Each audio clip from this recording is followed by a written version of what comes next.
حضرت معاذ بن جبل رضی اللہ تعالی عنہ فرماتے ہیں، میری آخری گفتگو جو رسول اللہ صلی اللہ علیہ وسلم سے جدائی کے وقت ہوئی وہ یہ تھی کہ میں نے پوچھا، تمام اعمال میں محبوب ترین عمل اللہ کی نزدیک کیا ہے؟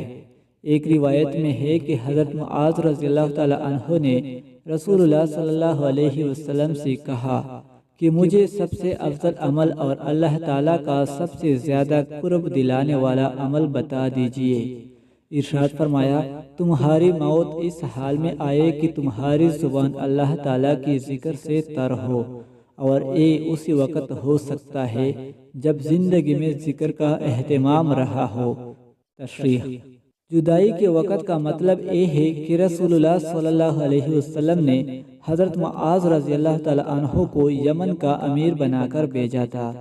اس موقع پر ایک گفتگو ہوئی تھی۔